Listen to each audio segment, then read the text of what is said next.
Real quick, in chat, let me know. Do you know what Corenswet is? Don't Google it. Don't use AI. Don't use Alexa. Let me know in chat right now if you know what Corenswet is, because we're about to dive into it.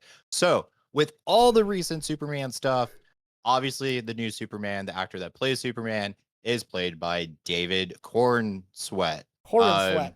But which is a really funky like last name. Not spelled the same as Cornsweat, but pronounced it.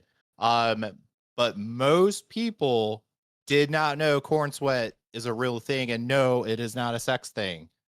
My gosh, stop with the corn all the time. All right, so let's dive into this. We're gonna. You did not know this was an educational thing. You know, Bill Nye the Science Guy was born right here in Seattle. Actually, I don't know if he was born here. He like I'll look his it up. career. Get His to the career was corn. born here. Get to the corn All right. sweat. In a nutshell, which I guess there's not a nutshell of corn. Man, should have thought that one out. In a nutshell, though, corn sweat refers to the process of corn plants releasing water vapor into the atmosphere through their leaves, a process called transpiration. This release of moisture can contribute to increased humidity in the air, especially in areas with large cornfields, and can make it feel hotter and stickier. Ugh. Going deeper. What is transpiration? What is that? So, plants, including corn, absorb water through their roots and transport it throughout their structure. Some of this water is used for photosynthesis, but much of it is released into the atmosphere as water vapor through tiny pores called stomata on the leaves. I don't know. I'm not a herbologist. Probably butchered that one.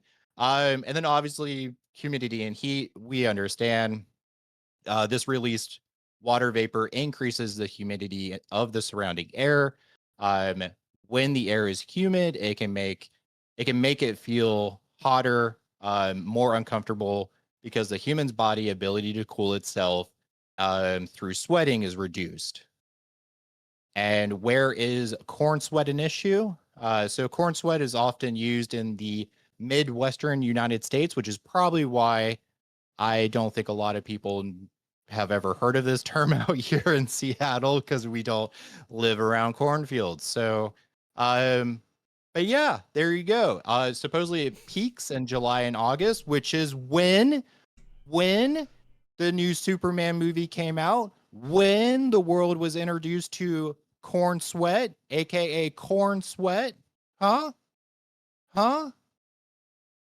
Okay, so it is also key to note it's not just corn, all plants do this, but farmers near cornfields will experience what's known as corn sweat. There you go. That's how the cookie crumbles. You just learned something today.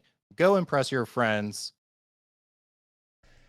That's it. What's it? Roll the credits. So I have a couple of things to say. One is that Jay just did 3 minutes and 30 seconds on corn sweat, which is amazing, right? So somebody please share this with David Corenswet and see if he's heard of this term, because I'm now curious whether he has. Um, Also, how long did it take you to put this into the rundown today? It took me like maybe 5 minutes, like of some research, looking like, okay, how can I very quickly kind of without boring people go into explaining corn sweat? Like I don't need a dissertation on corn sweat. But yeah, I would say probably like 5 minutes I put it together. There you go. So now you have drawn. And wait, Superman is from the Midwest, from Kansas, where I believe they grow corn. Yeah. So there you go. There's your connections.